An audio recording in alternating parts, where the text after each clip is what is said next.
my dogs are fat, and it's all because of the pig ears that I have to give them because they're demanding. Yeah. You have to find like a diet version of that. Somebody should make a diet version of the pig ears. That would be amazing. Yeah. Like, they can't be that calorically dense. It's like feeding them bacon. It's basically like feeding them Yeah. bacon. Our cats never really demand.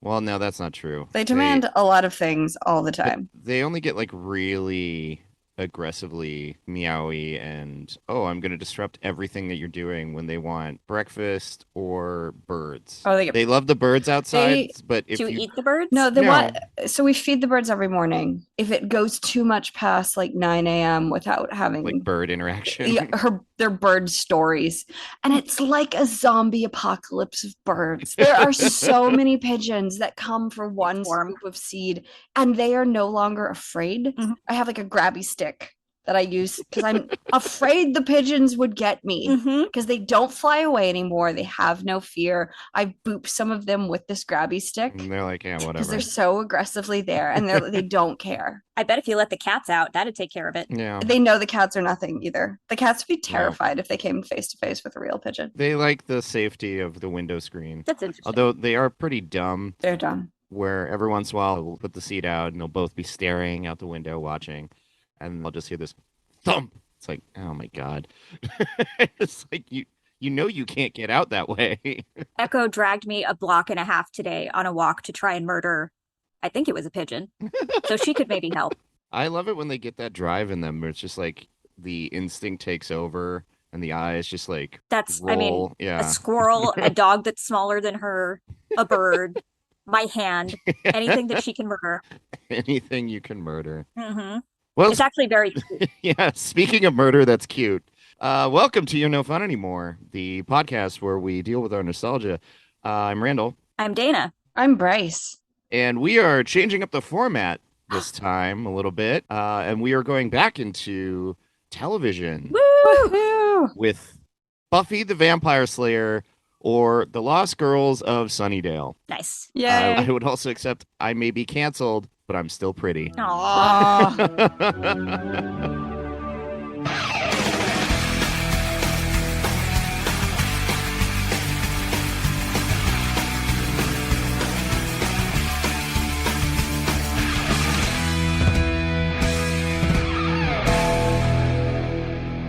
Yeah, so we picked 4 episodes of Buffy. That have no connection to one another. It's No, just not favorites. really. Except they're all like super sad.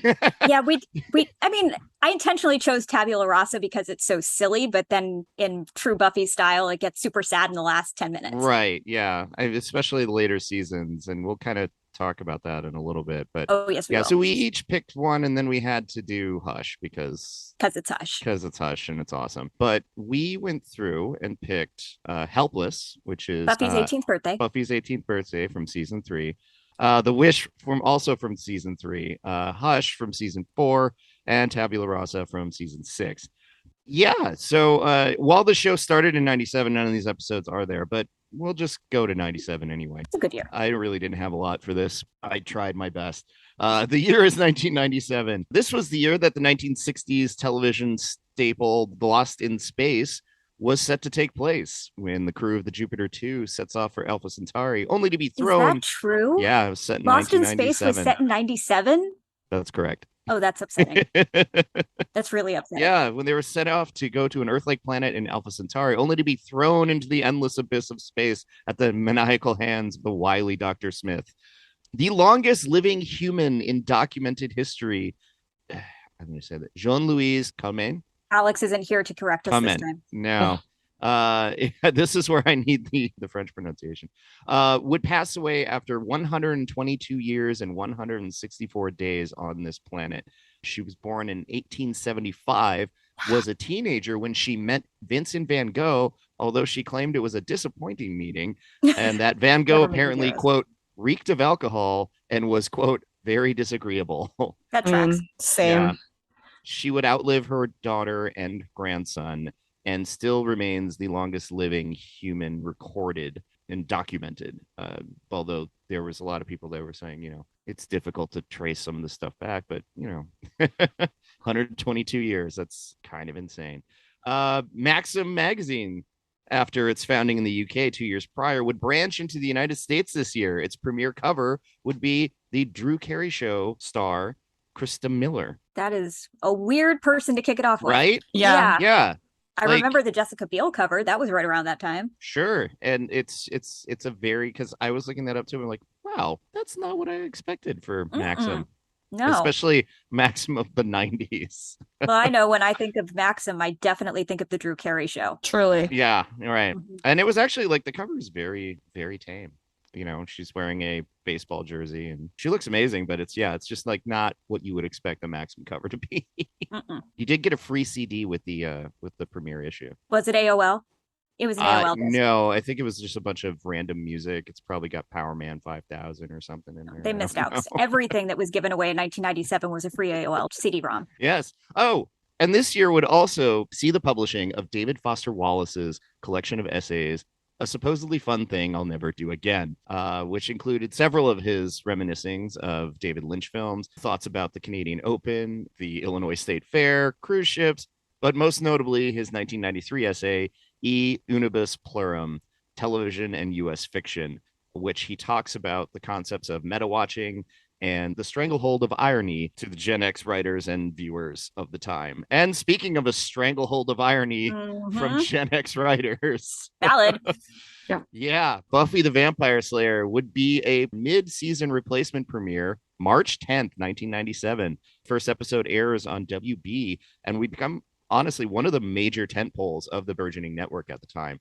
Over the next 5 years on WB, it would pull in multiple millions, anywhere from 3.7 to 5.3 per season on average. Some of its premiere episodes, I think it's like one of the season finales broke 8 million, which is impressive for a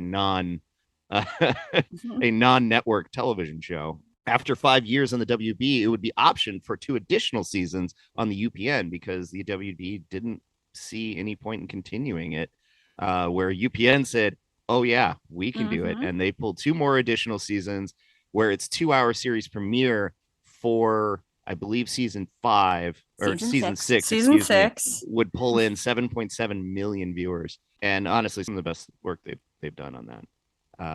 There was a little bit of a consternation because, you know, this not only spawned off Angel, which was still on the WB at the time and prevented crossovers. Stop them from crossing over anymore, which was such a bummer.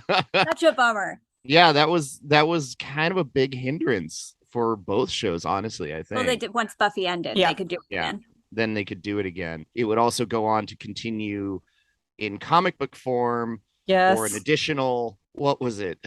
It's up to season 12 now. Yeah, I stopped reading after season 10. Yeah, it gets real weird.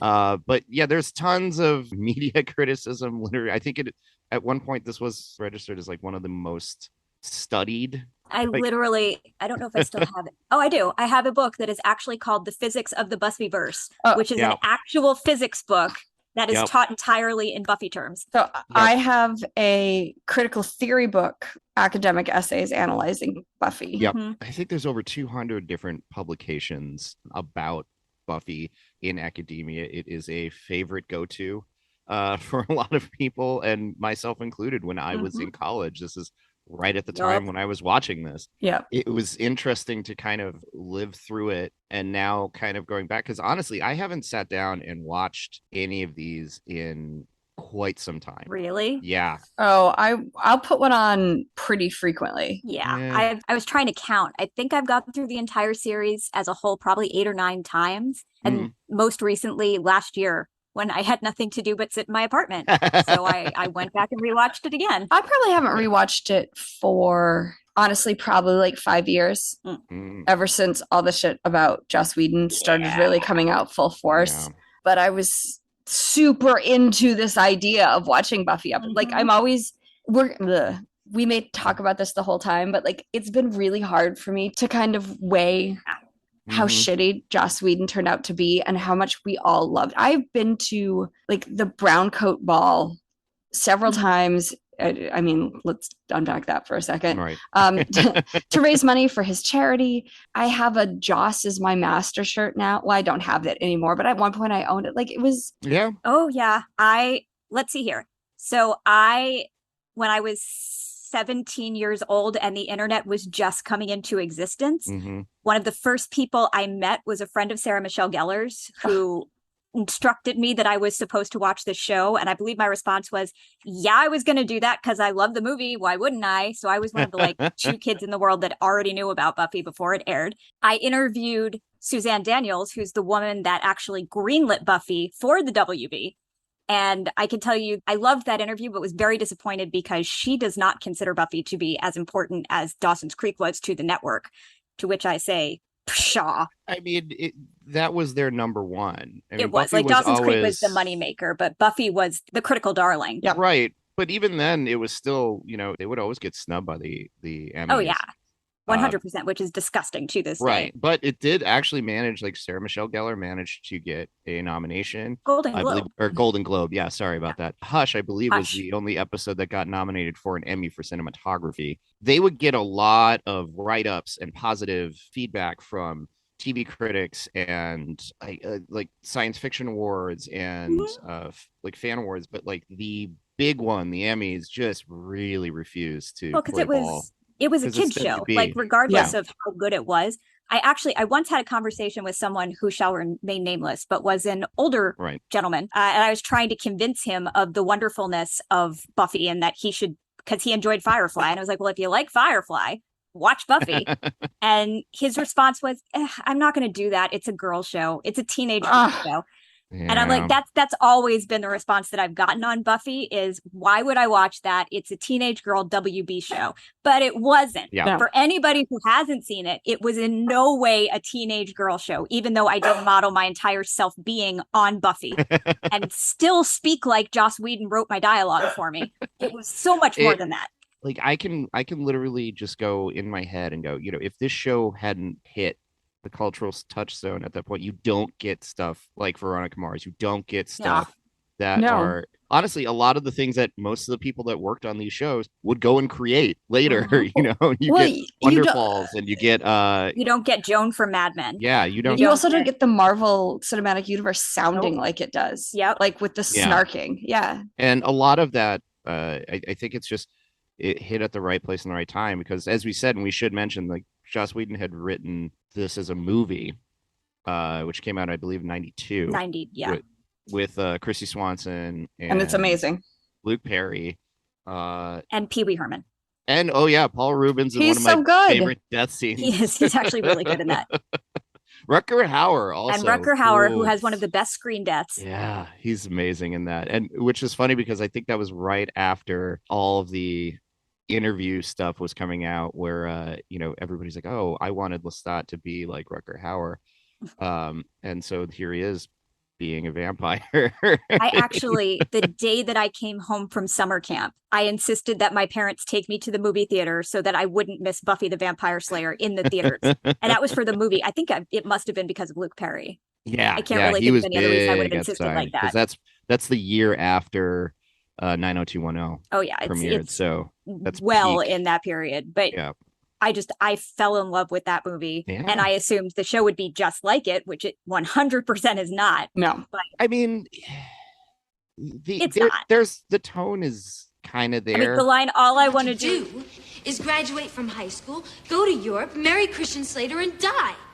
Now, it may not sound too exciting to a sconehead like you, but I think it's swell. That's a Buffy line. Yeah. But I think the tone, and Joss Whedon has said this, like Buffy the Vampire Slayer, the movie, is not the movie he wanted to make. No. The studios messed with it hard. I don't think they knew what they were trying to go for. And I do like, the one thing I will show, and we kind of mentioned this earlier, is the commonality they picked up with all 4 of these, which I watched in chronological order for some stupid reason. So did I. I did just because I'm like, this is how you find it on Hulu. Yeah. The one commonality is that deafness that the shows had to balance some genuinely horrifying things with the comedy of it. Yep. I mean, the very first opening of Helpless, we should just start talking about that. Bryce, this was your pick. Yeah, go for it. All right. So first chronologically was Helpless. I have seen Buffy no less than 5 times in its entirety, and I've seen individual episodes probably dozens of times each. So when I was trying to figure out what episode isn't just a favorite, but is something to talk about and is something to talk about that kind of epitomizes what Buffy meant, Helpless was the first one to jump to mind. And it's not really a favorite of mine. Watching it this time, I really liked the horror movie aspect of it. How they switched up. Usually like they're outside, they're really making use of locations and bouncing around between like your 4 separate locations. And here you're just kind of trapped in this essentially haunted house. But what I really wanted to talk about this one is the relationship between Buffy and Giles and kind of Buffy's larger issues with the men in her life. And by extension, Buffy and the council. Oh, Jesus. Don't get me started, but actually this is a podcast where we're supposed to get it started. We are, yes, exactly. How was Giles and the Watchers paid, but no one ever thought to like make sure that Buffy didn't have to work like a job? You know my first thought, and obviously I've seen the show so many times that I can jump forward. Like I'll be watching episode 3 and thinking about how it affected her in season 6. Sure. Right. She had a father. She had a father who could have helped her when she becomes destitute in season 6 because her mother died, and that motherfucker did nothing. Drives me crazy when I watch this episode. So like she had a father who did a shitty thing and not taking her to an ice show in this episode. But then by season 6, it's just so much worse that he's abandoned her in such a major way. It's infuriating. I think it's one of those things too, where after a while, everybody just got used to, you know, this is your typical heroine. You can only have one parent if you're a superhero, right? You know? Sure. And just after a while, they were like, what are we going to do? Just don't even bother, because now we got to introduce a whole new... They had someone cast. He showed up a few times. He was always terrible. Manly from Little House on the Prairie could have shown up several more times. He was nice in the episode that he did show up in. That we could have watched the Insane Asylum episode. That was actually one that we talked about too. Yeah.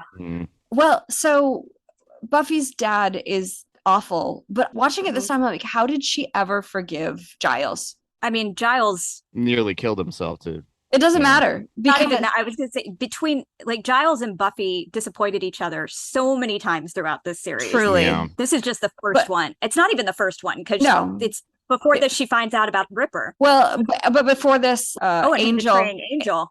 Angel killed his girlfriend. And then he gets really so they just betray each other left and right. I don't that relationship is I love that. Yeah, but just in terms of like bodily autonomy and like in light of Joss Whedon, like the just like the pure what he took from her, and how even if he was trying to make up for it, the fact that he went along with it. I'm just like I love Giles, and watching this episode again, I was betrayed by Giles. Well, yeah, you feel it, and especially when he turns his back to her and she just chucks that thing at him. That moment is so raw, where she's just like absolutely broken that the one person she thought she could rely on, and she's like, I don't know you. You know, the funny part, that part didn't affect me as much as her trying to get him to take her to the ice show did. And him just completely ignoring. And the fact that the combination that she's trying to get him to go to the ice show while he is actively betraying her in that moment. And not just like betraying her is bad, and then gaslighting her. So he's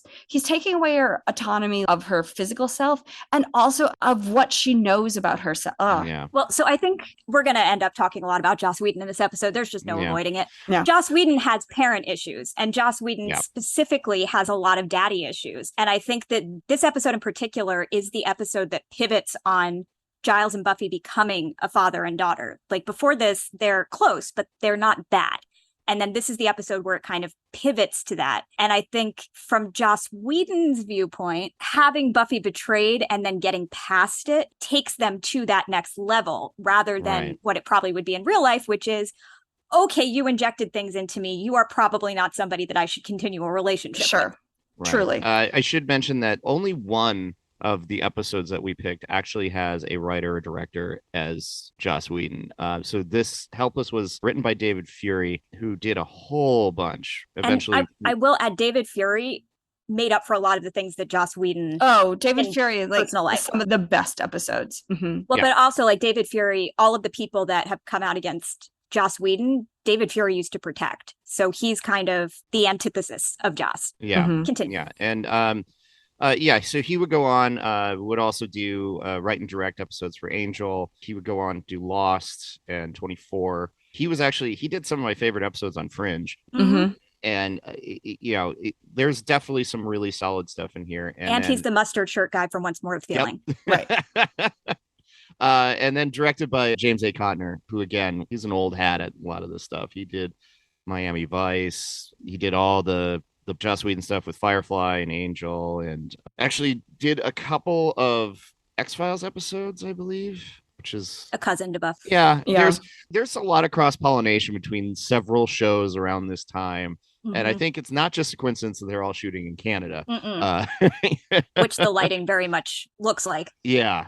It's just kind of funny when we do have to talk for a second about that terrible season 1 through 4 lighting. Oh god. Oh, it's so hard to literally it is hard to watch those first 3 seasons. I mean, by 3rd season it gets a little better. But that the difference between watching the episodes from season 3 and the episode from season 6 is like night and day when they finally figured it out. How to shoot night properly. Mm-hmm. Alyson Hannigan, amazing actress, such a good comedian. Comparing her and her performances in Helpless and Tabula Rasa, like night and day. She just improved so much over the course of the show. I mean, she does not get enough credit for the performance that she gave in that series. Like Alyson Hannigan was low-key the star of that show. Just so good. And actually, we'll get to Tabula Rasa, but that's also the episode where all of a sudden Willow has fashion sense, which is how you really know that the character has changed. Yeah. Just stretching from that late 90s fashion look in the first 2 episodes we were watching, and then getting into the later ones when they have like, oh, we actually have a clothing budget now. But even in this, sometimes the costumes are so bad, but then some, like when they put her in overalls to go into that house and just make her so much younger seeming, I loved it. She was it's so like young, and so 90s. Like I had those. Very 90s, but it's almost cartoonish, It is. It's very Scooby-Doo, It was. And I wanted this episode to be 30 minutes longer. I wanted more of a cat and mouse between them in the house. Yeah, we should talk about that because like Jeff Kober is the actor who played Zachary Kraplin. Like he is a really solid one episode villain. Yeah. And this he's an amazing character actor. He was on China Beach. You'll see him in like tons and tons of television. Somewhere Helen's thinking he's hot. Yeah, he was Booga in Tank Girl, which is one of my favorites. He was in an episode of the X-Files that was Ice, which is another one of my favorite ones. He was on the Commish, Walker Texas Ranger. Yeah, just tons and tons of stuff. But the guy has a presence. He's a big dude. And I love how he's just so playful in it, where he's kind of having fun, especially that moment when he's just like, hey, why don't you go grab your friend? We'll talk about it over dinner, And that's what I mean with like, these are some of the episodes just made me love, like you can balance him literally murdering somebody with the fun of how silly it is to be a vampire. And the glee that comes out of it. And then the genuine terror when like those 2 guys are like, hey, baby, I can't remember what they say to her, but it's like, why don't you give me a lap dance? Yeah. And you see she can't fight back anymore. And it's like, oh, fuck. And it's interesting because I feel like throughout the series, there are only a couple of times where you ever are genuinely concerned for Buffy's well-being. Yeah. This episode is not one of those times when you would think of it as one of the times when you're genuinely concerned. But watching that scene, especially with the conversations we have today about how many people experience something like that, it's not just scary, it's heartbreaking. It's heartbreaking that someone as powerful as Buffy, it would take so little to put her right into a position that any of us could be in. Yeah. Well, and that was kind of that reveal when Chris McCarpenter is like basically being assaulted by this douchebag. Yep. And like her first instinct was like, no, I'm gonna kick your ass now. But with that tool taken away, it's like also that scene was just like, dude, you need to let up. And I was like, oh no, that was just 90s dudes. Well, it was, like that moment was played for laughs with Chris McCarpenter, like eating him with their tiny. No, it's not funny at all. Like that dude is one of the most upsetting dudes in this episode. Yeah, it was just like, oh, that is genuinely upsetting that he is pinning her against a tree because she said no to him or stood him up or something. Like, no, right? Yeah, because they were flirting at a thing last night, and now it's not happening, and he's upset because he looked bad in front of his friends. Like, yeah, this is how people get fucking murdered, you know? Yeah, and then it's supposed to be played for funny when like she's like doing like the little teeny fists against the guy, and I'm like, that's none of this is funny. All of this is horrifying. Not funny, but also just a little bit. You gotta love Cordelia's bad acidness that guy does that to her and then throws Buffy across the room, and Cordelia's response is to batter him with little pummels rather than to be terrified of this guy. Yeah. Right. But also I think that's goes with like her genuine obliviousness to the world around her, which would also be in that, again, one of those things where I know why they wrote it in there when she goes in, then she thinks that Buffy's like lost like amnesia or something, and I'm like, yeah, this scene didn't need that. Yeah, actually it does. No, I'm gonna give this like one of my favorite Cordy moments All is right. when Buffy goes, "Can I have a ride home?" And Cordy just goes, "Of course." And she doesn't question why Buffy she never does. Well, but she also legitimately, she's like, "This isn't a moment for snarky me. This isn't a moment to like." Yeah. Well, that's kind of it's a little bit of an insight into Angel Cordy, right? Because I feel like Buffy Cordy was not that gracious. Like on the whole, she didn't really develop that characteristic until she went over to Angel. But this was a nice little preview of it. Yeah, and I really like, and it was such a quick. It was 2 words, of course, but it was so just like a memorable moment for her and for this episode. And I know Randall saying that scene doesn't need to be there. But it kind of does, because that is a really heavy episode. Right. And you just need to, And anytime you walk in with Cordelia, you know it's going to lighten up. Yeah. And I know, like I said, I know why it's there. But for me, I just kind of wanted to sit in that moment for a second. But yeah, you only have, 44 minutes. So you gotta get a lot out. Speaking of Cordelia, that I think that brings us really nicely into the next episode. The Wish, which is one of my favorites. Yes. Yeah, it's this is the introduction of my favorite Buffy character, Anya. Anya, yeah, that's right. I saw somewhere that on like the whole Buffy wiki thing that originally this was only supposed to be like a 2-part episode, and so I can't remember the original actress that was cast for it, but she ended up backing out, and that's how Emma Caulfield came in. And she's just a quick side. I interviewed Emma Caulfield as well about a Lifetime movie and completely embarrassed myself because she spent quite a long amount of time talking about how embarrassed she got when people told her what big fans they were and how much they loved the show. And at the end of the interview, I finished it with, and I just need to tell you, I'm such a big fan. I love the show so much. Couldn't help it. It just couldn't be helped. Yeah, there's those moments when you're just like, I can't make my mouth stop this now. Nope. I have one chance to tell Anya I love her, and I'm taking it. Yeah. But this, I think it's great because it showcases what we were talking about with the way that Cordelia genuinely has this lovely heart to her, but she doesn't think through anything. And this is that perfect example where she doesn't even have the wherewithal to kind of realize this basically reverse It's a Wonderful Life. I feel like this is where we can get into the problematic Xander conversation. Oh, yeah. Because the whole impetus of The Wish is that Oz and Cordelia have just found out that Willow and Xander have been hooking up when they're dating Oz and Cordelia. Right. And the episode before that is totally heartbreaking at the end of it. And Cordelia gets impaled on a stake at the end of it. And it's just a whole thing. And then you start off this episode with Xander being mad that Cordelia won't talk to him and how it's all her fault for finding Willow and him kissing in the first place. Like, I don't blame Cordelia for, I wouldn't necessarily have blamed Buffy for any of this, but I don't blame her for wishing she'd never dated Xander after that kind of betrayal. Like, I mean, you get to the end of the episode once it's like reversed and Anya doesn't have, her wishing abilities anymore. And yeah, she just goes, and then Xander should never feel the touch of a woman. And and she just like starts going off and is like, you know what, all men, screw this. And like that's basically all she was doing, was just having like this little vent.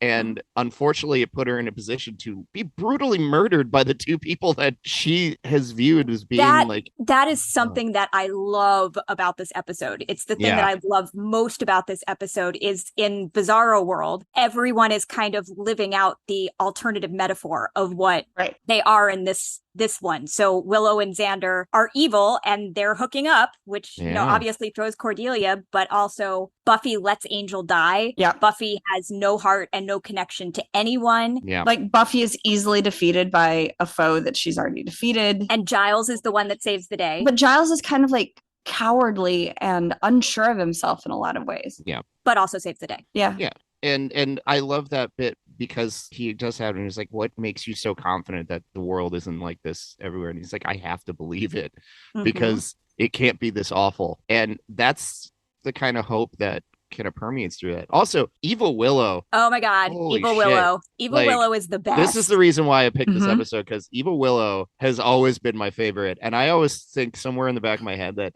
Alyson Hannigan loves playing Evil Willow in this series because they gave her like a whole arc later. Well, I feel like Evil Willow was so effective that they had to bring her back, which I was going to say just that whole bored now. Well, which is my favorite catchphrase in all of Buffy is bored now. Yeah. But I feel we kind of should have watched Doppelganger Land after we watched this one to have the full Evil Willow arc. Because she's just like, that's the moment that they slip into the conversation that Willow's gay. It's the moment when you see Alyson Hannigan at full power for the first time, like full performance power, full badass witch power. It's such an incredible moment for her character and for her in general. Like, it's just the best episode for her. There's a lot of, it's weird that we kind of just picked these out of like, I can explain the reason I picked this one is I feel like this episode has always been my favorite of showcasing pre-final season arc, and by final season I mean fifth season. Look, I've never been a fan of the whole Buffy Spike thing. That's fine. How dare you? Yeah, I know, but this is like right in that perfect wheelhouse where it's showcasing some of the genuine like evil and horrific display, like the whole idea. They even like name check Brave New World in this, where these like making the automated human consuming Slurpee machine. It's a Slurpee machine. It's a human Slurpee machine. Yeah, and then everybody can just be like, yeah, all right, we just live and this is our livestock and we are going to take over. And it's like, oh my God, this is horrifying. Because, for me, like the Master has never been like the end all be all baddie. No. But they kept trying to make it. And this one, I was like, okay, if he was going after this, like this was his goal, the permanent enslavement of a chattel human race. Yeah, okay, then I'm on board with him being the big baddie. But, you get all these pieces. And then, when Buffy finally shows up, she's completely solitary. And basically, she's what Faith became, Yeah, well, she's a less fun version of Faith. Yeah, she's like literally spit shine her boots. Yeah, no, I always say this because Eliza Dushku just has so much fun with that role. And I thought about picking a two-parter with Faith, but I still don't. I will never love Faith. I never took to her character. I can't do it. But she did add an element to the show. Yeah. I will always. I always say they did Faith dirty, the way they kind of like. They redeemed her in the comics and in the comics, sure. And in the seventh season and an Angel. Angel, yeah. Yeah, and then when they brought her back. But I mean, I'm just talking about Buffy on its own. I was like, when she comes back in season 7. Yeah. Yeah. And they acknowledge that they're never going to be friends. Well, they're the same, essentially. Like, they're two sides of the same coin. Exactly. No, I would say like her having way less of a group to rely on creates a lot of the problems that Faith has. 100%. But like, how are two chosen ones ever going to coexist peacefully? They can't. Yeah, and they can't. Because someone was supposed to die for the other one to take their place. This is also why like some of the later seasons just kind of. But I start losing it. I've always loved the message behind Buffy that has failed me a little in my however old I am now, but was very true in my 20s.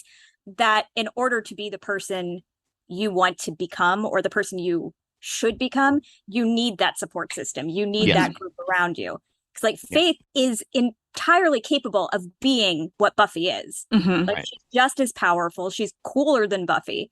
She's a badass, but she never had that support system to teach her the love part, which, even though we have a very flawed season 4, which is actually one of my favorites, the message at the end that it takes all of them to defeat the bad, not just Buffy, is a message that I think I took to heart as a teenager when I saw this the first time. And especially with the Wish, where you see, and this is like again a credit to Charisma Carpenter for her performance in this. It's like everybody always thinks it's really easy to play ditzy, and it's not. And she brings a lot of heart into when she starts to put together like what's happening, but she can't have like that epiphany kind of moment.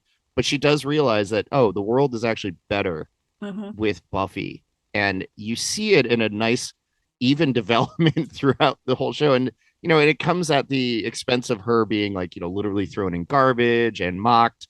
And like my favorite example of there's your boyfriend comes in this episode when she points out poor Jonathan. I saw Jonathan on the train once and freaked the fuck out. Yeah, I would have freaked Danny Strong. I would have freaked the fuck out. I mean, he originally was auditioning for the Xander role. That would have been a different Xander. Yeah. But most people that auditioned for the show ended up just getting other parts. Sure. It's amazing. Even Sarah Michelle Gellar. Yeah. Sarah Michelle Gellar came in auditioning for Cordelia. Yep. And then Chris Carpenter was going in for Buffy. And Alyson Hannigan wasn't there at all. No. Alyson Hannigan, I think, was the last one to be cast. Well, I've seen the pilot without Alyson Hannigan. That's how obsessed I am. And the girl that was initially Willow, oh no, she would have sunk that entire show. I'm very sorry, actress that played Willow originally. It sucks that you were recast, but you were not the right choice for the part. Yeah. So it is Alyson Hannigan was the last one because she was replaced after the pilot. Yeah, she is like honestly the most effervescent, and it's an energy that I've seen. Even I sat through her awful date movie. Oh, so did I. Spoof movie. Oh, because I loved her so much. Yep. I was just like, God damn it, you're making me watch this garbage. Oh, I love you, She's just Alyson so Hannigan. cute. Yeah, she's adorable, and she's cries, funny. She cries better than any other actress in Hollywood. Oh yeah, she's like that little quivery lip and Tabula. No. Yeah. I know we're not going to really have a chance to do this in any other episode, so I just have to talk about Seth Green for a moment. Oh yeah, I understand that in theory, Willow and Tara are a better relationship. Willow and Tara were relationship goals, but I loved Oz so much. Oz was my boy. I don't care that he's a werewolf, but I particularly loved the scene in this episode when Willow tries to apologize to him and he blows her off. So good. Yep. Yeah. And says to her, I understand that you're doing this to make yourself feel better, but I need to do what I need to do to feel better. Exactly. That was kind of a beautiful moment. And it's so devastating too to watch her because she knows like that's exactly what she's doing. But she can't help it because she just wants to feel better. Also heartbreaking because Oz is the first person to see her as a person, like to see her as something other than geeky Willow.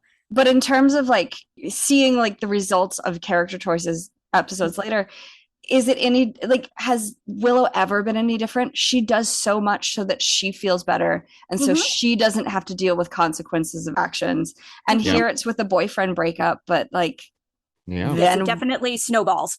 Yeah, and that's a connection to Tabula Rasa too, for sure. And this is also one of those things. Oz is also one of those characters that kind of unceremoniously like he got to come back. Well, he didn't want to come back. He was written off the show because he didn't want to be there anymore. Sure. Well, because he would always complain like I'm going to the show and I get like 1-2 lines and like that's it. And why am I part of this cast? But he did so much with a small part. Like Oz remains one of my favorite characters from the show, and not just because I had a crush on him. Like he was so cool and such a solid, like grounded presence in every scene that he was in, which is, if you watch anything else that Seth Green has done, not his natural state of being. Right. No. So you watch and you're like, that actually was a really good performance. And Oz was a really good, worthy of Willow character. Unlike Xander, who was never worthy of Willow, who never cared about Willow in the way that she cared about him. I frequently question why with Anya and Xander, like, it's almost like it's tough. It was like they just had to make something work because they're both funny. Well, they had to make it work because it was Charisma Carpenter and Xander, and then they wrote her off. So he needed something to do, which was Anya. But I will say, I feel like Anya, the reason I think that Anya and Xander actually worked is because Anya was just as self-absorbed in a different way. Right. Yeah. So it never, until the moment he leaves her at the altar, his terrible behavior never affected her the way that it did Willow or Cordelia. I mean, Right. in her defense, she hasn't been human for thousands of years. And you kind of forget things over the time. Yeah. Mm-hmm. But again, it always kind of like reminded me of like, oh, this is the fun, hilarious couple where we get to write jokes about them. And that's the reason why they're together. It has no larger like literally their song in Once More with Feeling is about the fact that they're the comic relief. Right. Yeah. And but they're not just the comic relief, because Xander was Joss Whedon's stand-in through the entirety of this series, which now probably the reason he's problematic now. Because that's the interesting thing about when I watched the show last year. I went into it thinking to myself, this is going to ruin the show for me, because now I'm watching this with all of this knowledge that we've gotten injected into our heads in the past couple of years. Yeah. And the only character that really broke me was Xander. Everybody else's behavior is not too bad. I mean, there's stuff. There's Spike, and Spike has problems, even though I still love Spike a lot. Same. No, but I'm sorry. Xander's ducky entitlement is real bad from start to finish, that he always thinks he's entitled to all of these things from the women in his life that he is 100% not entitled to. Well, and the fact that like even in the end they're like, you're the heart, and I'm like, no, he's not. He's the fifth wheel, the teenage girl made from a key. I would say he's the mascot. Learned more to be an active part of the team than he ever did. He's literally Scooby-Doo. He's the mascot. Or I kind of liked in the 7th season when he tells Dawn about like, you're the person that sees everything. Yeah. That feels like more of the Xander thing. Because Xander he saw everyone for who they were. He did do that. He didn't always process it the correct way because it was often in relation to himself. Or like But he was that person. His oversexed. I think Willow or Tara would have been better identified as the heart of the Tara, 100%. Yeah. Tara, INFA from Myers-Briggs. Just saying. I should mention that this episode was written by Marty Noxon. Hey, Marty Noxon. Who is just a legend when it comes to writing. Not just for this show, but again, worked on a lot of different parts for Angels. Will go on to do Private Practice, Mad Men, do a lot for Glee. I believe the last thing that she was doing was Sharp Objects for HBO. Oh, interesting. Makes sense. Because she always had a much darker sensibility. Yeah, absolutely. And this is what I think I really love about this episode, is that it has that funny kind of ha-ha thing, but then there's some just really horrifying parts to it. And this just encapsulate what Buffy means to it. Directed by David Greenwalt too. I will also throw out there, and I know Marty Noxon has spoken out on this with all the Joss Whedon stuff, but you got to give props to Joss Whedon for bringing into the conversation 3 incredible female writers. Absolutely. Like, you've got Marty Noxon and James Espenson and Rebecca Rand Kirshner, who all had these outstanding careers after the series was over. And that is thanks to the fact that Joss Whedon in the 90s put 3 women in a writing room, which wasn't something that was done. No. And David Greenwalt, when I mentioned, was also a writer and director. He would be co-creator of Grimm, which I actually really enjoy. I know it's cheesy and dumb, but like I have fun with it. I can never get into it. I really tried. Yeah. I really wanted it to be Buffy, and it just wasn't. No, it's not. And that's the thing. It's like there's no snarkiness about it. It's just straight up like weird supernatural shit, which again I enjoy. But yeah, I think this is a really was the reason why I picked it, because that's like the first one that always came to my mind. Other than the like literally 2-parters, because everything that I want to do is like, what was the 2-parter that they did for season 2? Was it Innocence and and Becoming? I can't. Surprise and I Innocence. Can't watch those. I can't do it. I can't do it. That one, that one's real rough. I can't watch that one. Did you skip it on your watch through? No, I do it, but I walk away. I know exactly when the horrible parts happen, so I just walk away. Yeah, can't it's do rough. it. Graduation Day 1 and 2 is also like. Those are fantastic. Yeah, that's a really great one. Great Faith episode. But yeah, I picked this one because I think it's a really, you get the first appearance of Anya. And I feel like this is right when the Scooby Gang is really starting to feel like a Scooby Gang. Yes. And we should also just, since you just mentioned Graduation Day, discuss the fact that I think Buffy, with the exception of season 4, which was a real lame season finale, Buffy did season finales better than just about any show on the planet. Like, damn it was always raising the game. It was always an amazing buildup in the last couple of episodes, and you were never disappointed with the outcome. And you usually ended up sobbing by the end of it. Like Buffy leaving on the bus. Yeah. Sobbing. Buffy. Oh my God. Fifth season ending. Fifth season ending. The sixth season ending. The sixth season ending. So good. Talk about Bad Willow. Yeah. So moving on to, speaking of fourth season and how a lot of people think it's kind of a low point. I'm going to defend the fourth season. I'm just glad Randall didn't make us watch a Riley episode, is all I'm saying. Hey, we did watch a Riley episode. Hush is kind of a Riley episode. It's their first kiss. It is. And I got to say, Joss Whedon wanted them to actually have sex in this episode. And he thought that was way too soon. Yeah. And I was like, yeah, a little bit, buddy. I will just say, I have never been a huge fan of season 4 because the main story arc of season 4 is terrible. Like, the Initiative was not a good villain. It just didn't work. Adam was a stupid big bad. But it has some of the funniest episodes of the entire series, season 4. And the same thing with season 6. It gets so dark, but it has some of the best episodes of the series in season 6. So I feel like you got to give credit where credit is due on these. And I would say, like, as a whole, season 4 sucked. But Hush is the best episode of the entire series. Yeah.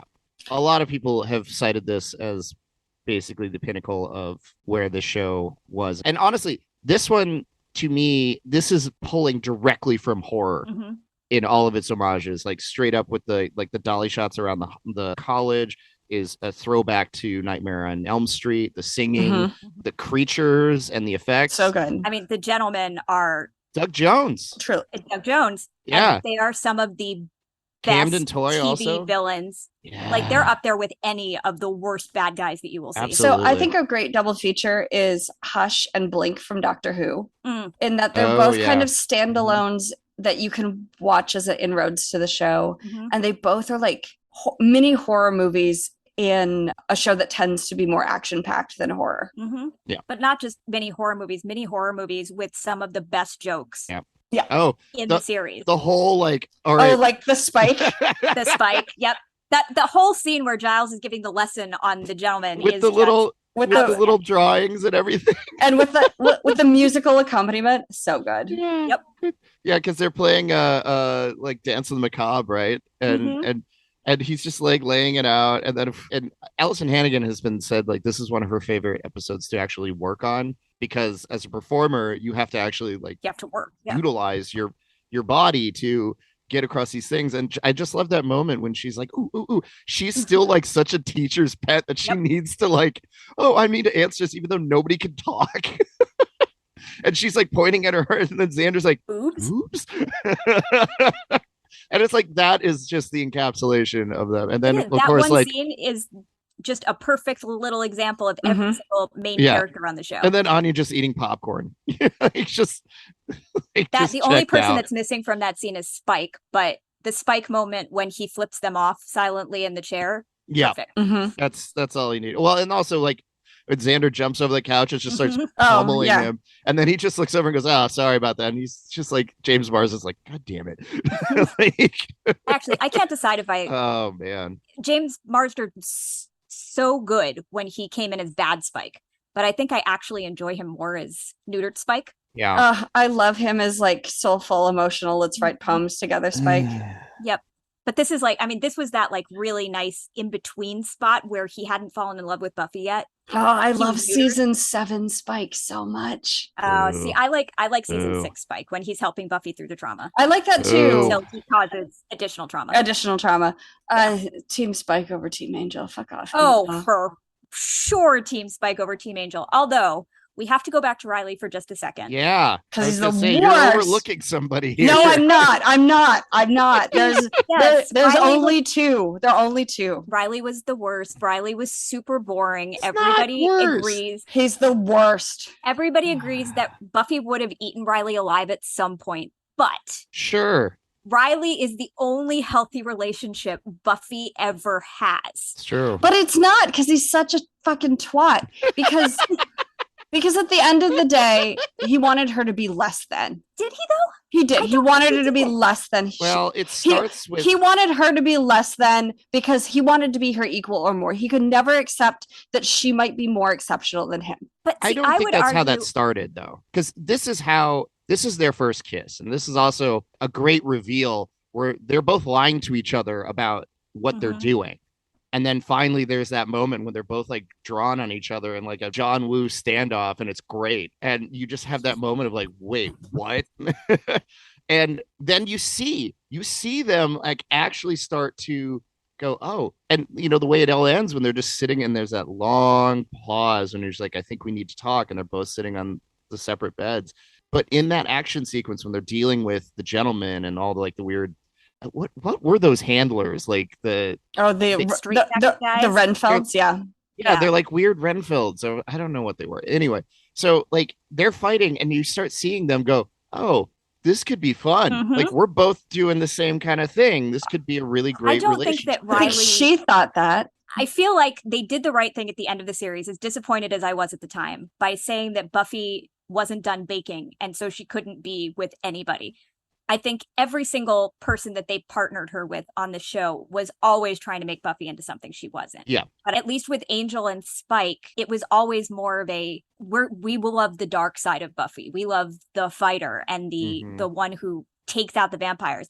Riley was the only one that really liked the human side of Buffy. Yeah. Riley was the only one non-superhero that could have brought her a little bit more to the light than the other two did. So I feel like, yes, Riley was super boring. And I don't even think that was Mark Blucas's fault. No, it comes down to the body swapping when Faith and Buffy switch. And then there's the whole betrayal, which is confusing and convoluted. And then why is Buffy so upset about it when he didn't know that it was not Buffy? But it's also just like... because he never really knew her. Sure. Like, look at how quickly Spike caught on that something weird was happening here. Right. Yeah, I don't know. I feel like they kind of just, especially with the end of this season, it's just like they really needed to just like, all right, we just need to... Yeah, they just needed to move on from the initiative. That storyline never the initiative just is like, and he did this again in Dollhouse too, where it's just like, oh, this giant intangible corporate entity with unfettered access to money and power, but yet still can't deal with basic shit that a group of like one warehouse full of monsters. But it's also like, stop bringing in sci-fi into my fantasy show. Damn it. Very true. Very true. Yeah, like none of that sci-fi shit ever really fit with Buffy. Well, I have a theory about season 4 in particular. I feel like Lindsay Krause's character, the professor, was supposed to have a longer role. And I have no proof of this, but I think she was meant to be there longer and to become more of an evil... Like she's a dark child. Yes. And I think that if they had been able to continue the plot that way, the initiative might have been more interesting. Yeah. It was just that Adam was useless as a villain because we met him so late in the season and he had no connection to any character, try as they might to make him Riley's brother. Yeah. It was a miss. But we don't have to deal with any of that in Hush. No. And well, this also is the first appearance of Tara, which I thought was a great scene. You know, Willow's still like suffering through the local college Wiccan group, and it's just a bunch of like psychobabble nonsense. And her and Tara are the only ones that are like, oh, let's actually do some real shit, you know? I kind of love that about both of Willow's major, I'm not counting Kennedy in the last season, but Willow's major love interests. I don't think that any of the main characters, as much as they loved Willow, ever really saw her as a complete person. Sure. But Oz and Tara did. And they both did from the second they saw her. Yeah. And I feel like this is one of those where the moment that Willow and Tara meet, you get that that's going to be a thing. You get that it's going to be a relationship, even though, wow, is that taboo at the time. And we kind of have to credit Joss on this one too for allowing a lesbian couple to full on be a lesbian couple, even if they only got to kiss once, I think, or twice. Yeah, this is always on the list of firsts, but it was always a fight from like you reading a lot of the process of how they were going to do things, and just like it was amazing. Like he I know they were talking about how he was always impressed that they let him get away with the jerk off joke that they did in this. I'm surprised, and when Spike flips them off. Yeah, but they got real sensitive about like any of the overt lesbian tones that they were going to have in this, and at this time keep in mind, none of that was like, No. at this moment, that was not canon yet. This was one of the first. But I will say, like, you can credit this show for the fact that lesbian and gay characters are out there now on television, because in the process of 4 seasons, from season 4 to season 7, they made a huge jump in what you were able to talk about in relation to lesbian relationships. Because in that first season, you couldn't even acknowledge that Willow is gay for most of that season. And by the end of it, like, we had an episode where we see Willow getting pleasured by her girlfriend. Although I'm furious that Kennedy got a longer makeout scene than Tara did. Very true. But I think that was just the timing of it. And also in the 7th season, Willow gets to make a casual joke about finding women attractive. It's not even just, I find women attractive in the confines of a relationship, which is still somehow like morally okay. She got to make she likes boob jokes. Just for funsies. Right. By the end of it, Willow is full on lesbian. Like, there's no question that she might be bisexual or that she's going to go back to men at any point. That's just not going to happen. Yeah, and I also like this sequence, especially for an introduction. It shows like the problems with like certain types of language and hierarchy of the forcing somebody who is, having a difficult time expressing themselves by like, no, we need to listen to you right now. And just that moment of like all that pressure, and she immediately backs down. It's like you may think that you're doing something positive there, but you're not actually listening. You're forcing the spotlight on somebody who does not want that. Well, and that's kind of the beauty of Tara's character in general. Yeah. Because I'm a big follower of Myers-Briggs, which I only discovered a couple of years ago, but I think is a very accurate way to understand a person. Tara and I have the same personality type, which is the INFJ.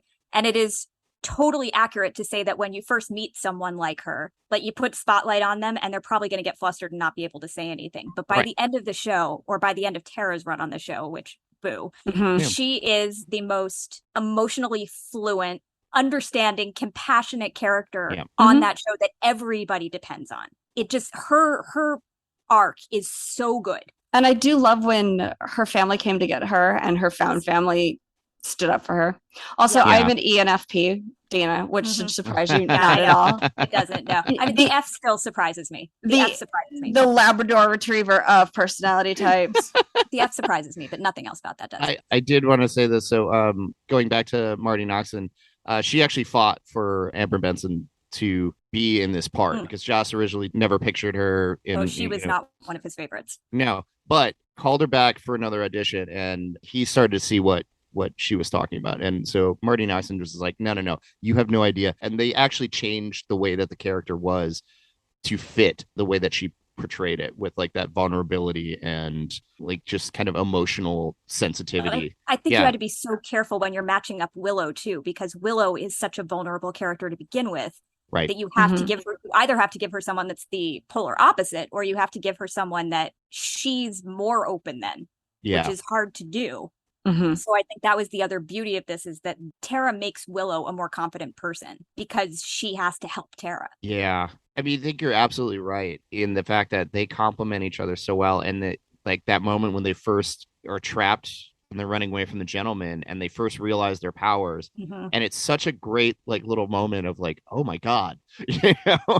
And it's never like an overstated thing, but you just see them and they kind of acknowledge like, yep. Okay. It's just connection, bam. Yep. And I think there's a lot of really great moments in this. And of course, this is written and directed by Joss Whedon. He basically did this as a challenge to himself because he was always credited as the quippy dialogue guy. And so he's like, well, what if I write an episode that has no dialogue? Well, and if we're talking about the big episodes, which we kind of have to, another one of those Joss things. And I get it, guys. Joss is not a good person. I understand. But with this series, I feel like you have to separate from the art from the artist because there was so much good here. Well, there's so many other people working on this too. Yes. Know? But the big three are all Joss. So you've got Hush, Once More with Feeling, and The Body. All three of those episodes are Joss Whedon written. Yeah. And in every single one, he was challenging himself to do something that you don't do on television. And every single one of them is so successful and so good. Like, I cannot explain the amount of obsessing I did over Once More with Feeling. Oh, see, I think The Body is such I think it is the best show. Like, not my favorite by far. Like, it hurts to watch. I think it's the best show, and it definitely has inspired me with a lot of things that I write and a lot of ways that I look at things.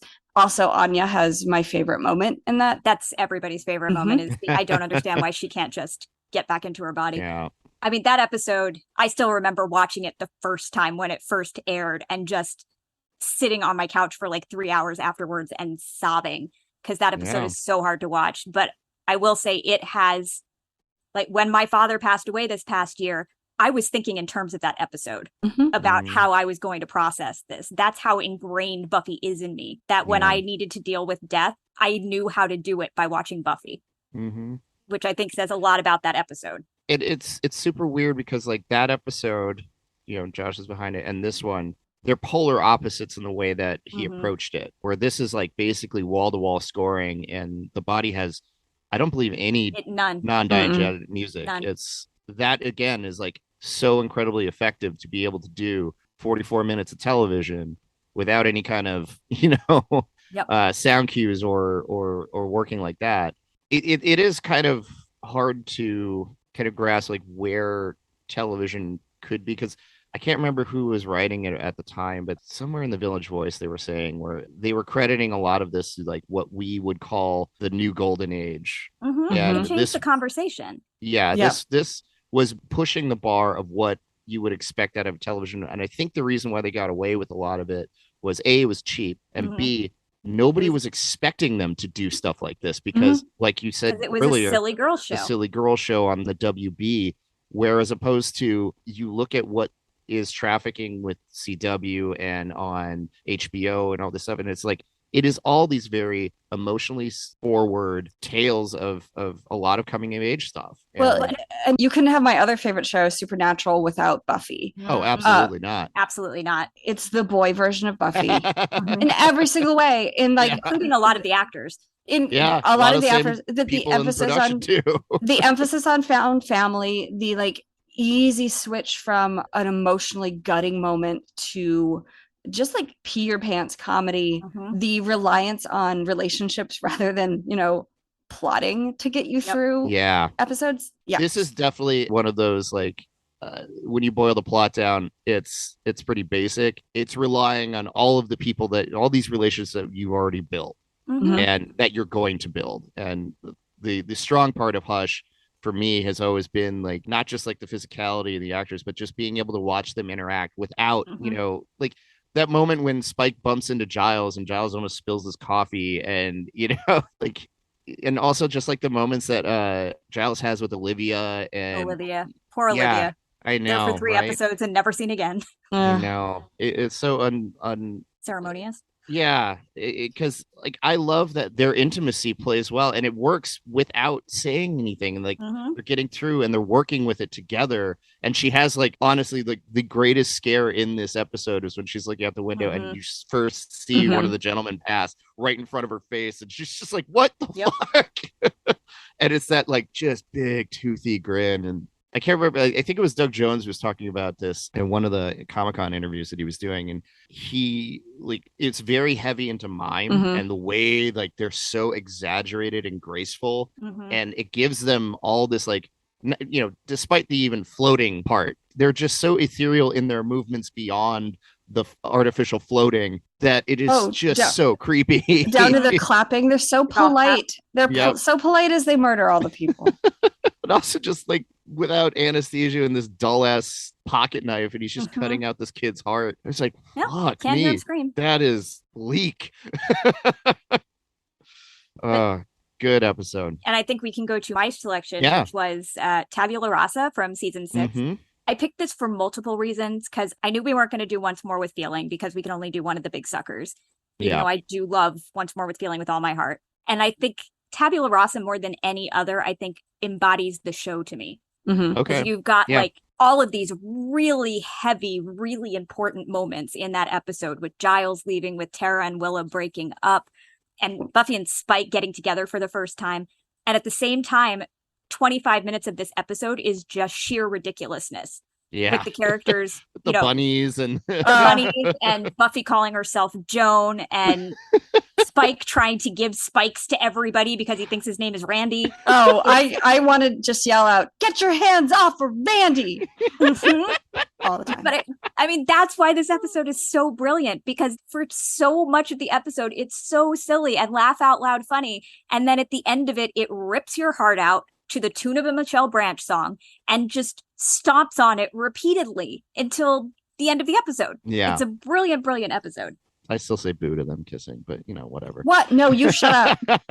Wait, what was that? I That still say boo moment. to them kissing. That moment under the is stairs. life. That moment is Ooh. life. I'm Randall. with Bryce. I know I shouldn't like Buffy and Spike. I know even Sarah Michelle Gellar didn't like Buffy and Spike, but I always liked Buffy and Spike. He's more interesting than Angel. Like Angel, by far. I like that they made the joke about Angel. It's like, oh, I must be a vampire with a soul. Mm-hmm. And she's like, that sounds dumb.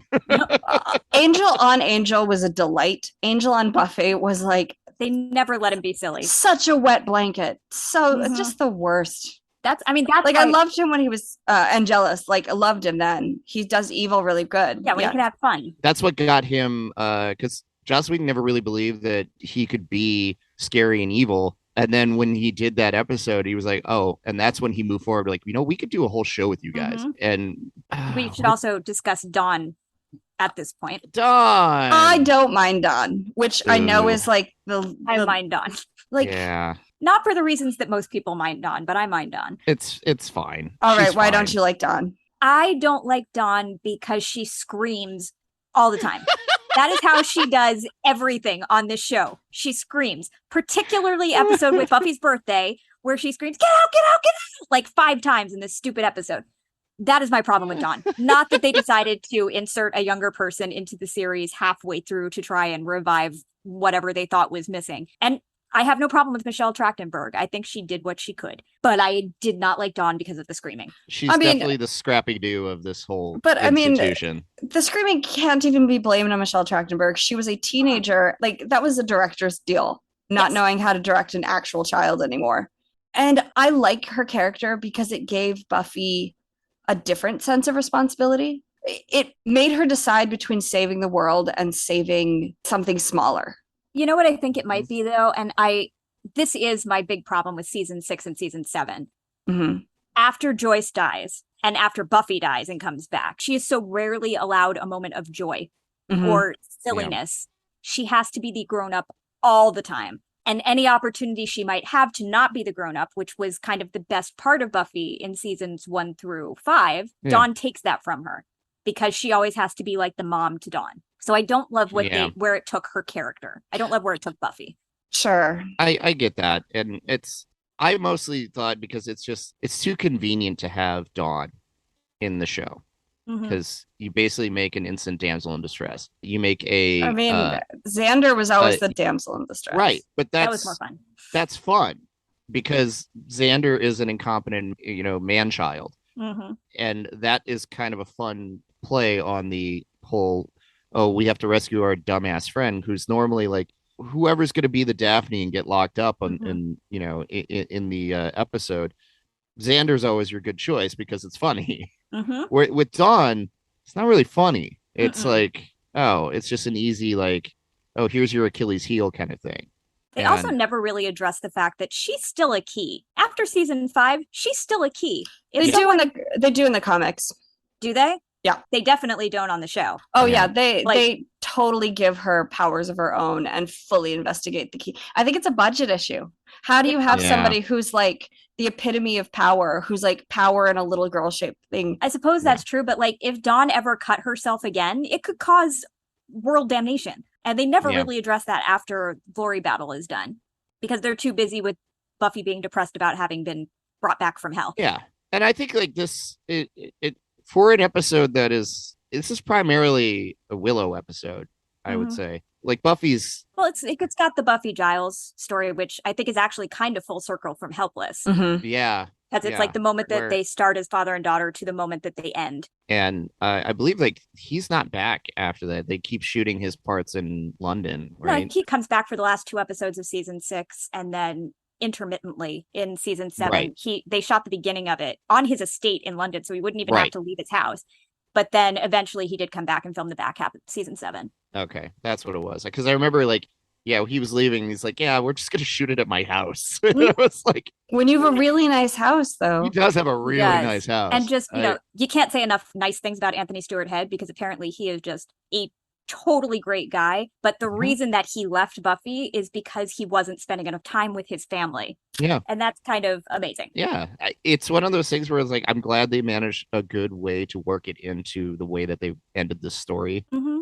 And I love how he's also just, he's so willing to do the heartfelt like part. Also love in this episode he mispronounces his own name. Mm-hmm. Giles, right? Yeah, Giles. And Enya. Enya, yeah. Yeah. But love all of. He's willing to do this kind of silly and fun stuff and like the comedy angle, but then he is genuinely a great performer in that sense of like when he's doing those like father moments with Buffy and you see the pains. Also, any episode where they let Giles sing was a good episode. Except, the Behind Blue Eyes episode. I was just about to say that's my favorite. I love that one. It's so pointless. Why was it happening? I love that he's singing that. I love the kids' response when they see him and they just all are totally speechless. But I'm sorry, Giles was hot when he sang. I mean, Giles is hot all the time, and I didn't understand it when I was like 16 through 25, why I was attracted to this old ass man, but now I'm like, yes, I get it. It seriously disturbs me that I think we're older than Giles now. Oh. Yeah, his brother is Murray Head, who you might know Chess. is from the musical Chess. He wrote that, and he also did a lot of the songs for Superstar. I think he also scored Sunday Bloody Sunday. He starred in Sunday Bloody Sunday. That's right, what it was. But yeah, like they come from a definitely talented family. And I think it does say something about this series that, I mean, not everybody, but a lot of the people from this show have gone on to have like really stellar careers because they did such a great job of casting every single part. Except for Xander. Except with Xander. Yeah, I said it's not every person, but you can get Xander for a cameo very affordably. To be fair, out of everybody on this cast, he didn't have like I don't think acting was his. He was a set guy. Yeah, he was a set guy. And they brought him in on a couple of auditions, and he just clicked. And so I don't think he had a background in acting. No, the part about his story that kills me, though, is that he clearly wanted to continue acting. Yeah. And the story about him begging to be moved over to Angel and them saying to him, you don't have any reason to be on Angel, just still makes me very sad to this day. Yeah. Even knowing all of the stuff that he has done since then. Yeah. But if you don't have a background in that and you don't know the process of, he's clearly very troubled, and he clearly has some baggage. Yeah, it's difficult. Well, I think a lot of that baggage actually came as a result of not getting much work after this show was over. Yeah, I mean, Alyson Hannigan actually, like, she and Sarah Michelle Gellar had it out after basically Sarah Michelle Gellar said, "I'm done" after season 7, and it took them a while to reconcile that. Well, I don't know if anybody else on the planet has done this, but I watched every single commentary on every single episode of the DVDs when they were released. And one of the really interesting things about it, all of the writers, whenever you listen to the commentaries, cannot say enough nice things about Alyson Hannigan. They all adored her. They love her so much. They hated Sarah Michelle Gellar. Why? Like, you can tell it. It's never clear, but I think in 2020 hindsight, I think Sarah Michelle Gellar was not satisfied with the direction that her character went in the later seasons, which she's been very open about. And especially some of the stuff they had her character do. Like, she's specifically called out a scene where Spike has sex with her at the top of the bronze when everybody else is below them dancing. Yeah. She said like she didn't want to do it, and they kind of forced her into that scene that she didn't want to do. I think Alyson Hannigan is, to this day, best friends with Joss Whedon because her husband is best friends with Joss Whedon. Right. So there's still a very close relationship there. I think Alyson Hannigan is just kind of a lovable personality in general. And I think Sarah Michelle Gellar was kind of trying to have a say in her part in a way that they weren't cool with. Well, and she was a professional in the industry for so long. Yeah. Like, so was Alyson. Sure. But I feel like Alyson Hannigan's also a real big people pleaser. I think Sarah has boundaries for herself. I'm saying in 2020 hindsight, I think a lot of this is just her trying to assert herself and then being like, no, you're an actress on a show. You don't get to do that. Exactly. Yeah. But I will say it says a lot that the first person to come out in support of Charisma Carpenter was Sarah Michelle Gellar. Mhm. Absolutely. And with a very strong statement about the fact that she was, I don't want to associate myself with it. Yeah, I guarantee you that there's definitely stories where, including that one where she, like, things that she didn't want to do, but then ended up getting, basically Bullied into it. Bullied into it. There's tons of that kind of manipulation that goes on, and especially when you're playing a character for that long, and nobody's going to listen to you about how your approach is going to, because normally in a situation like that, you get feedback. You go, okay, and like nobody was going to drop a Cheers script and then have like Norm do something out and then not have like George Wendt go, yeah, that's not the way it's going to go. Like no one would bat an eye about that. But here you have the lead of essentially one of the top 3 shows at that time on WB, or actually at that time at UPN, and you're not even going to give her like the time of day. That's bullshit. Yeah. Well, and you read stories like, oh, she didn't come to the wrap party. Maybe she just didn't like hanging out with her colleagues. Yeah. No, like maybe they weren't friends. Maybe they were just colleagues. I don't know why I made this connection, but I just made this connection. Like there are a lot of stories about from The Office. Everybody loved Steve Carell on The Office, but he didn't hang out with the cast. The rest of the cast hung out together as friends. He didn't really do that. And he had kind of a different burden on him. I think Sarah Michelle Gellar was a very similar situation where the rest of the cast she's was the super lead. buddy-buddy. She's the only actress that was in every single episode. Yep. And not just every single episode, but like the amount of angst that she had to channel through the course of 7 years, like that would make anybody crabby. Plus, like the stunt work. And... she spent more time on set than everybody. She had more to do than everybody. I mean, to be fair, they are notoriously one of the worst about being very easily identified as stunt double versus. Oh my god, the body doubles is amazing. Yep. Yeah. Again, it's because you gotta work within your confines. The weird part is like there's a lot of really good stunt work that does actually go into this.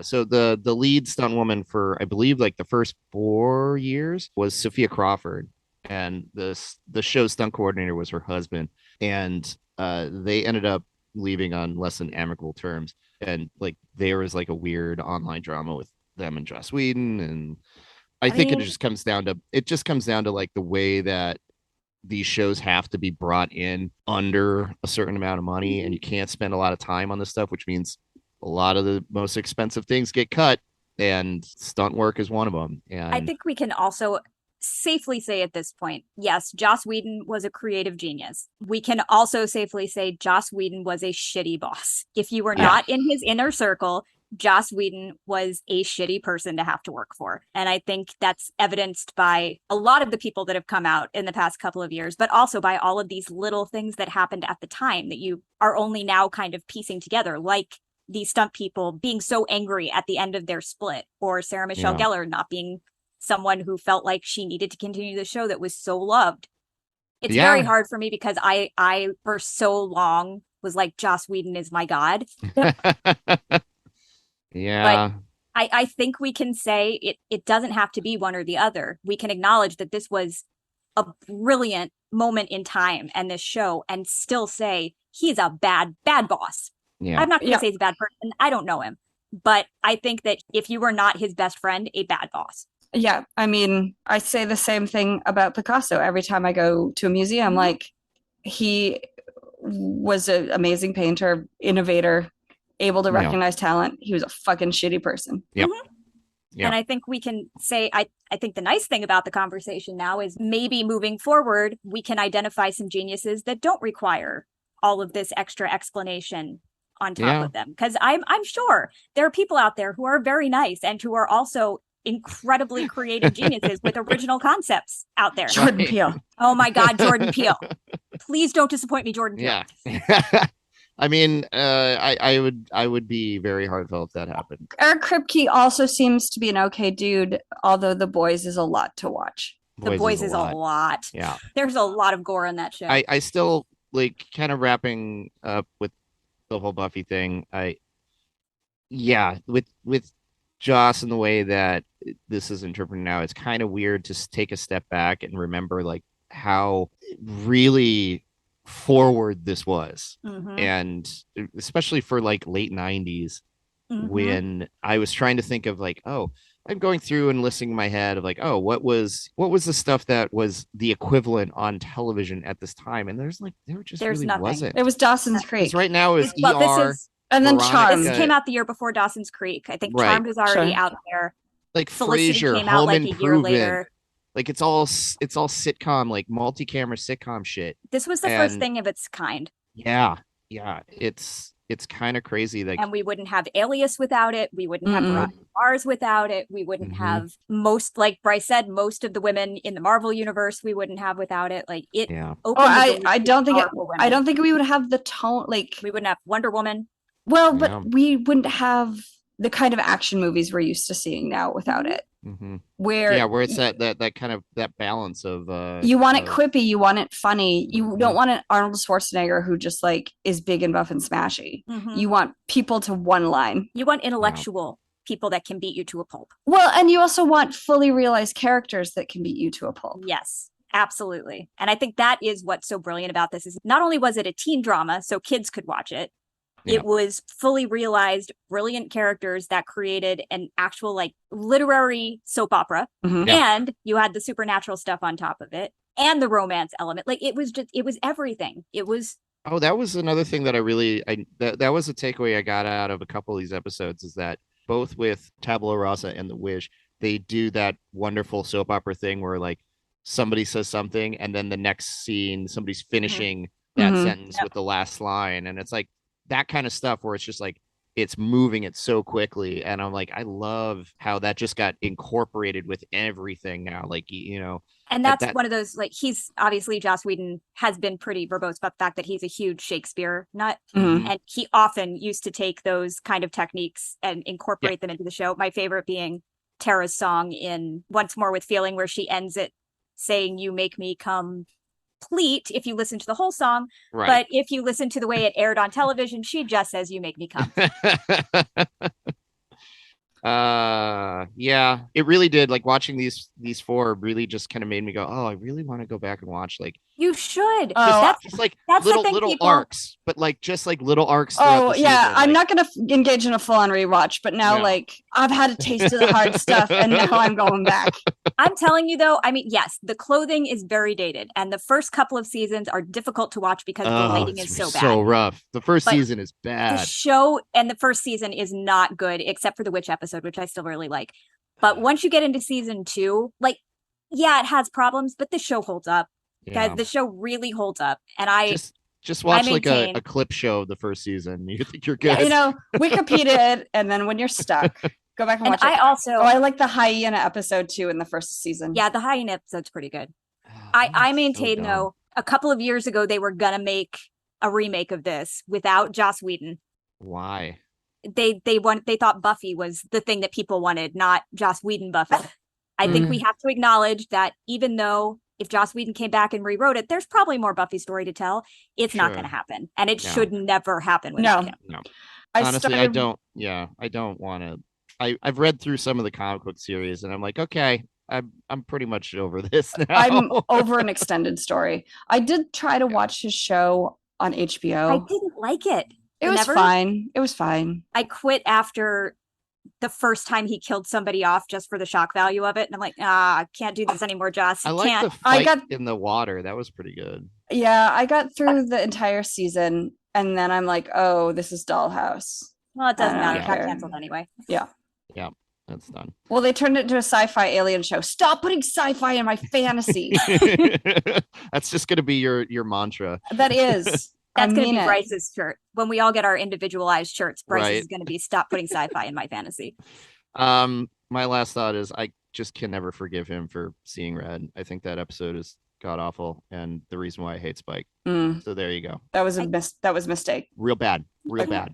Just leaves a really, really gross feeling in my mouth. And, Well, and- anytime I see Spike, I'm like, nope, gross. Everybody hates that episode. I will say they certainly made him pay for it. Sure. It's true. They spent an entire season making him pay for it. You know what? Giles drugged a girl and put her in In so mortal she's in danger. mortal Yeah. danger, and we've forgiven I mean, him over and over and and over again. So Xander allowed Buffy to go and kill her boyfriend because he didn't give her a warning and he was jealous. They've all done bad things on the show. Yeah. All the men on this. Also, all the men on the show are kind of gross. Willow almost started the apocalypse and skinned a man. Yeah, but she was sad. Well, Warren deserved to be skinned. Come on. He did. Warren does kind of deserve that. Warren, I mean, the funny thing is, Warren is the only character that translates directly to 2022. Yeah. Warren is an incel. Warren 100% would have been MAGA. Warren is a bad man. Warren deserved to get skinned. Willow should have done it again.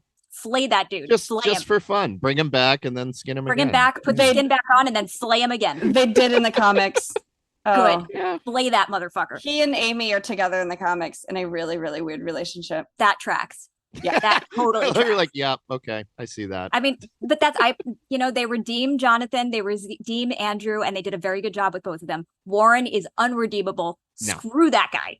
Yeah, even though I hear that the actor is very nice. No, he's I didn't even talk about Andrew because we didn't really talk about season. Okay, anyway, you got to stop now. All right. My last thought is Buffy's always right. Stop second guessing Buffy. She's always right. She kind of is.